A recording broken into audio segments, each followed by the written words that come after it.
What happens when the world's most ruthless radio host meets a prince who's burned every bridge behind him?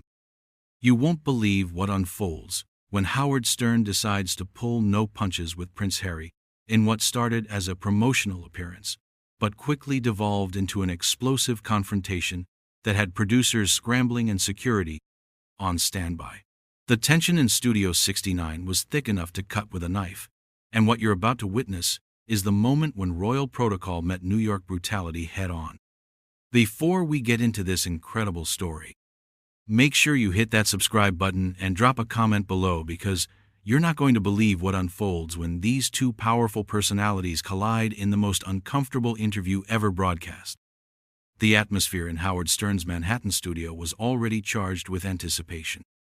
Prince Harry had arrived 30 minutes late, his security detail creating a minor commotion in the lobby as they swept the building. Robin Quivers could sense something was off from the moment Harry walked through the studio doors, his jaw set tight, and his usual media-trained smile nowhere to be found.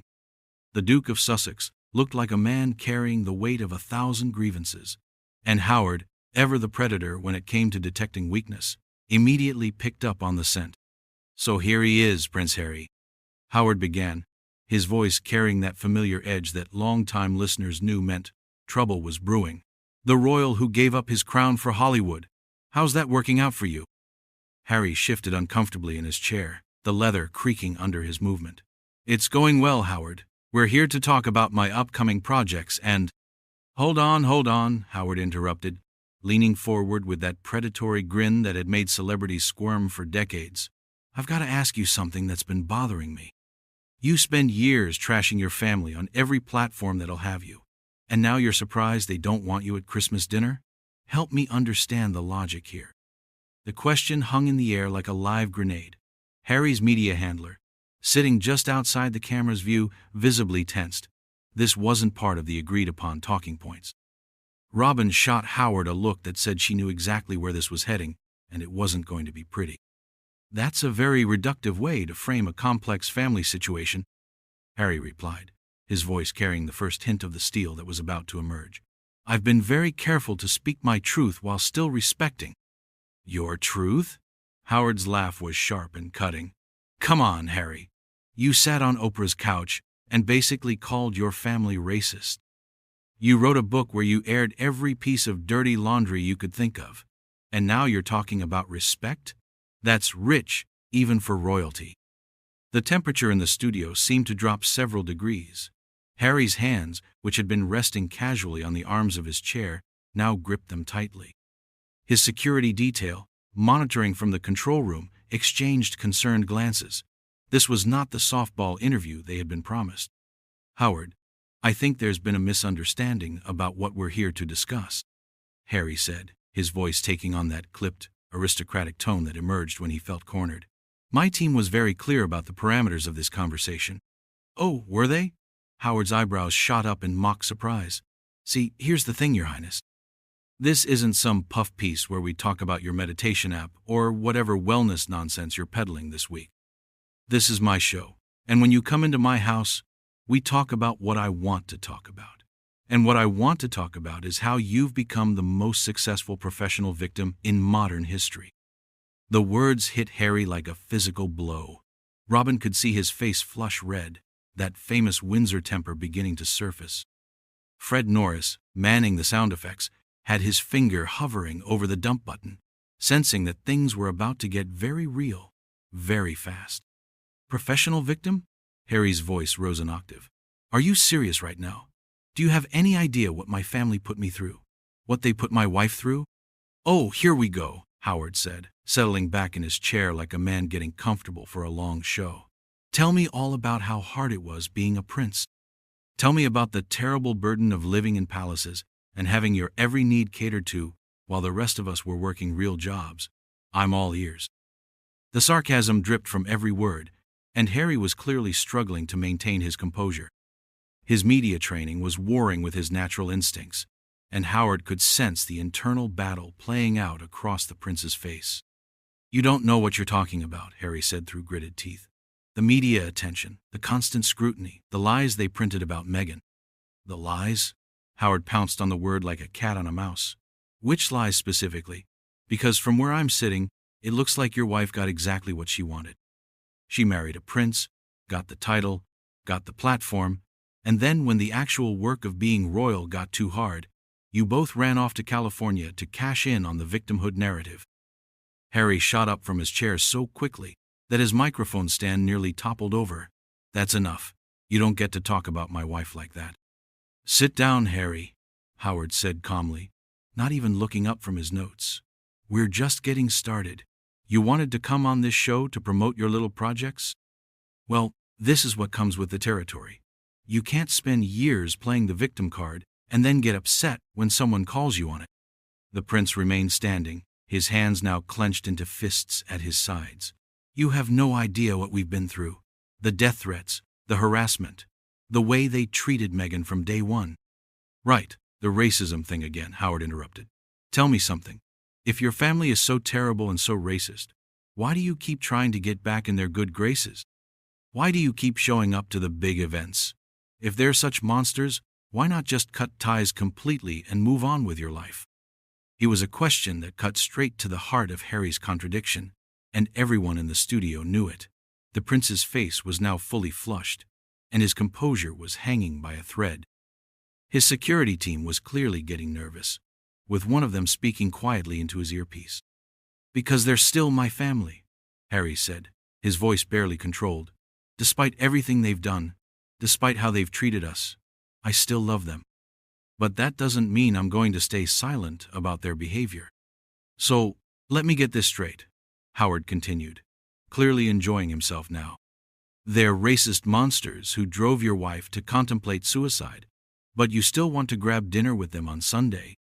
You trash them in every interview, write a tell-all book exposing their secrets, and then you're surprised when they don't roll out the red carpet for you? That makes perfect sense.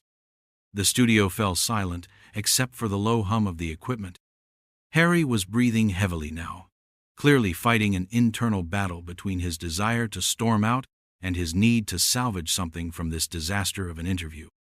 But Howard wasn't done. He never was when he sensed blood in the water. And right now, Prince Harry was bleeding all over Studio 69. You know what really gets me about you, Harry? Howard continued, his voice taking on that dangerous tone that had destroyed countless celebrity careers. You had everything. Literally everything. Born into the most privileged family on the planet, millions of people would die just to shake your hand, and you threw it all away because your actress wife didn't like curtsying to your grandmother. Do you realize how that looks to regular people who are struggling to pay their rent? Harry's jaw was working furiously now, the muscles in his neck standing out like steel cables. You have absolutely no understanding of what we went through. None. The institution tried to destroy us from the inside out. The institution? Howard's laugh was harsh and mocking. You mean your family? The same family that gave you millions of dollars, multiple homes, and a platform to do whatever charity work your heart desired? That institution? Tell me, what exactly did they do that was so terrible? Did they make you cut ribbons at hospital openings? Did they force you to wave at crowds who adored you? The horror. Robin shifted uncomfortably in her seat, recognizing the signs of Howard in full predator mode.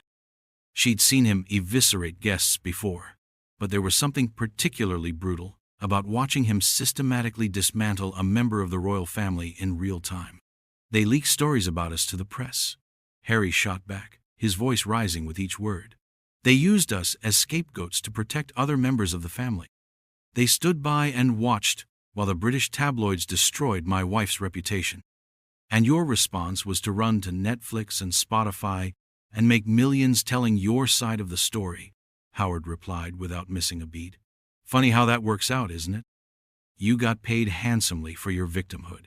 Most people who get treated badly by their families don't get $100 million deals out of it. The accusation hung in the air like a toxic cloud. Harry's security team was now clearly agitated, with two of them moving closer to the studio door. His publicist was frantically making throat-cutting gestures from behind the glass, but Howard was locked onto his target like a heat-seeking missile. That money was never about revenge, Harry said, his voice shaking with barely controlled rage. It was about financial independence, so they couldn't control us anymore. Financial independence? Howard's voice dripped with incredulity. You were already financially independent. Your father was giving you millions every year. You had trust funds that most people couldn't spend in 10 lifetimes. But that wasn't enough, was it? You wanted Hollywood money. You wanted to be celebrities, not royals. We wanted our freedom, Harry exploded, finally losing the last vestiges of his composure. We wanted to raise our children without them being used as pawns in some sick game of palace politics. Freedom! Howard pounced on the word like a predator sensing weakness. You moved from one fishbowl to another. You went from being scrutinized by the British press to being scrutinized by the American press. The only difference is now you're paying taxes in California instead of having them paid for you in England. Some freedom. The studio fell into a tense silence as Harry struggled to formulate a response. His face was flushed red, and small beads of sweat had formed on his forehead despite the air conditioning. Fred had his hand permanently hovering over the dump button now, ready to cut the feed if things got too heated for broadcast. At least here we can speak our truth without being silenced, Harry finally managed, his voice hoarse with emotion. Your truth again, Howard said, shaking his head in disgust. You keep using that phrase like it's some kind of magic spell. Let me tell you something about truth, Harry. The truth is that you were born with every advantage a human being could possibly have, and you squandered it because you couldn't handle the responsibility that came with privilege. Responsibility? Harry's voice cracked. You want to talk about responsibility? I served 2 tours in Afghanistan while my family was safe in their palaces. I created the Invictus Games for wounded veterans. I've dedicated my life to service, and you're sitting there acting like I'm some kind of spoiled brat. And all of that was admirable, Howard conceded, his tone softening just enough to make Harry think he might be getting somewhere. But then you married someone who clearly had other plans for your life, and suddenly all that service wasn't enough. Suddenly you needed to be famous in a different way.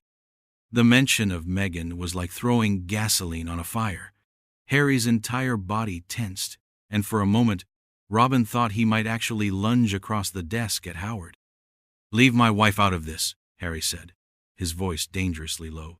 She has nothing to do with our decision to step back from royal duties. Nothing to do with it? Howard's eyebrows shot up in theatrical surprise.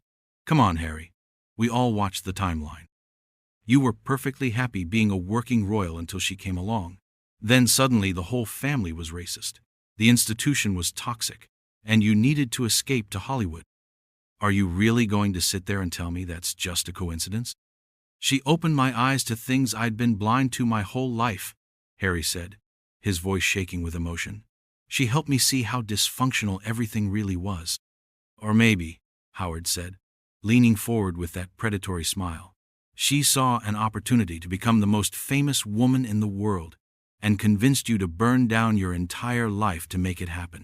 Ever consider that possibility? The words hit Harry like a physical blow. He staggered slightly, even though he was still standing, and his face went from red to white in the span of seconds. The accusation was so direct, so brutal, that even Robin winced. You have no right to talk about my wife like that, Harry said, his voice barely above a whisper, but filled with such venom that everyone in the studio could feel it. I have every right, Howard shot back. This is America, remember? Free speech? The thing you came here for? You can't have it both ways, Harry. You can't cash in on your royal drama and then get upset when people ask uncomfortable questions about your motivations. Harry was trembling now, his entire body vibrating with rage and humiliation. His security team was clearly ready to intervene, but they were waiting for his signal. The prince stood there, caught between his desire to defend his wife and his need to salvage whatever was left of this disastrous interview. You know what your real problem is, Harry? Howard continued, clearly sensing that his target was on the ropes. You want to be seen as a victim and a hero at the same time. You want sympathy for leaving your family and admiration for speaking out against them, but you can't have both. You made your choice when you decided to air your dirty laundry in public, and now you have to live with the consequences. The studio was so quiet you could hear a pin drop. Harry was breathing heavily, his hands clenched into fists at his sides. His media handler was making increasingly frantic gestures from behind the glass, but Howard was clearly just getting warmed up. "The saddest part is," Howard said, his voice taking on an almost mournful tone, "you actually had the chance to be something special. You could have been the people's prince, the one who bridged the gap between the old monarchy and the modern world. Instead, you chose to become a professional complainer, living off your family trauma. And for what? A mansion in Montecito? And a Netflix deal?" Something in Harry finally snapped. The last thread of his composure, already stretched to its breaking point, finally gave way completely. "You know what, Howard?" Harry's voice was no longer the controlled, media-trained tone of a royal. It was raw, primal, and filled with years of pent-up rage. "You sit here in your little studio, hiding behind your microphone, making millions by tearing people down, and you think that gives you the right to judge my life? You're nothing but a shock jock who peaked 30 years ago, and now you're desperately trying to stay relevant by attacking anyone who walks through that door." The studio erupted into chaos. Howard's eyes widened in genuine surprise. In all his years of pushing celebrities to their breaking point, few had ever come back at him with such vicious precision. Robin's mouth fell open, and Fred's hand moved instinctively toward the emergency broadcast controls. "Oh, now we're getting somewhere," Howard said, but there was a new edge to his voice. Harry had clearly struck a nerve. "So when someone calls you on your bullshit, you attack their career? Very royal of you, Your Highness." "Royal?" Harry laughed, but it was a sound devoid of any humor. "You want to talk about royal? Let me tell you something about royal, Howard. Royal is watching your mother die in a car crash when you're 12 years old because she was being chased by photographers who wanted to make money off her misery. Royal is walking behind her coffin while millions of people watch and having to pretend you're not falling apart inside. Royal is having every mistake you've ever made splashed across tabloid headlines for the entertainment of people who have never faced a real challenge in their pathetic lives." The words came pouring out like water through a burst dam. Harry was no longer trying to maintain any pretense of media training or diplomatic courtesy. He was a man who had finally reached his limit, and Howard Stern's studio had become ground zero for the explosion. "And you know what else is royal, Howard?" Harry continued, his voice rising to near shouting levels. "Royal is serving your country in combat while your family's security team begs you not to go because it's too dangerous. Royal is coming home and trying to help other wounded veterans while dealing with your own trauma, only to have people like you question your service because it doesn't fit your narrative." Howard tried to interject, but Harry was beyond listening now. "You want to talk about my wife? Fine, let's talk about my wife. She's a woman who gave up her entire career, her friends, her family, everything she'd worked for, to try to serve a country that never wanted her from day one. She endured racist attacks from your precious British tabloids while pregnant with our son, and when she told my family she was having suicidal thoughts, they told her she couldn't get help because it would look bad for the institution." The revelation hung in the air like a toxic cloud. Even Howard, master of the uncomfortable revelation, seemed momentarily stunned by the raw pain in Harry's voice. "But please, Howard, tell me more about how privileged we are," Harry continued, his voice dripping with sarcasm and fury. "Tell me more about how easy our lives have been while you sit in your climate-controlled studio making millions by humiliating people for entertainment. At least when I left my family, I was honest about why I did it. You've been hiding behind that microphone for decades, too cowardly to face the world without your sound effects and your enablers." Howard's face was now flushed red. In all his years of dishing it out, he rarely had to take it with such brutal efficiency. "Listen here, you spoiled little—" "No, you listen!" Harry exploded, slamming his hand down on Howard's desk with such force that papers scattered and Robin's coffee cup jumped. "I'm done listening to you or anyone else tell me how I should feel about my life. You want to know the real truth? The truth is that I spent 30 years of my life being told when to wake up, what to wear, where to go, who to marry, and how to grieve. I was a performing monkey in a golden cage, and when I finally found the courage to break free, parasites like you want to drag me back down because my happiness threatens your narrative." Security was now moving toward the studio door. but Harry's own team seemed frozen, unsure whether to intervene or let their client finally unleash years of suppressed fury. "You think I'm playing the victim?" Harry's laugh was bitter and harsh. "You're damn right I'm a victim. I'm a victim of a system that uses people up and spits them out for entertainment. I'm a victim of a media that profits off human misery. And you know what? So is everyone who listens to this garbage you call a show. The only difference is I had the resources and the platform to fight back." Howard was struggling to regain control of his own show. "You're having a complete meltdown on live radio." "Meltdown?" Harry's voice rose to a roar. "You want to see a meltdown?" "A meltdown is what happens when you spend your entire life being told you don't matter, that your feelings don't count, that your only value is as a tourist attraction. A meltdown is watching your brother choose the institution over his own flesh and blood. A meltdown is realizing that the people who raised you care more about their image than your mental health." The prince was now pacing back and forth in the small studio space like a caged animal. "But this isn't a meltdown, Howard. This is clarity. This is me finally saying what I should have said years ago, to every parasite who thinks they have the right to judge my life. You want to make money off my pain? Fine. But don't expect me to sit here quietly while you do it." Robin tried to jump in, sensing that things were spiraling completely out of control. "Harry, maybe we should take a break." "No breaks," Harry snapped, whirling around to face her. "I'm done with breaks. I'm done with media training and damage control and trying to make everyone else comfortable with my existence. Howard wanted the real Prince Harry? Well, congratulations. This is me, without the palace handlers and the carefully crafted public image." Howard made one last attempt to salvage something from the wreckage. "Look, Harry, I think we've all said some things." "Some things?"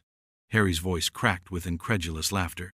"Howard, you spent the last hour systematically trying to destroy everything I care about, and now you want to pretend this was just a friendly conversation? You attacked my wife, questioned my service, mocked my trauma, and dismissed my pain as attention-seeking. Did you think I was just going to sit there and take it?"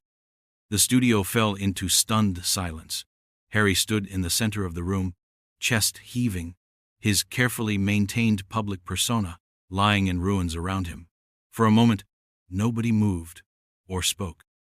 Then Harry straightened up, smoothed down his shirt, and looked directly into the camera with a cold, calculated stare that was somehow more terrifying than his rage.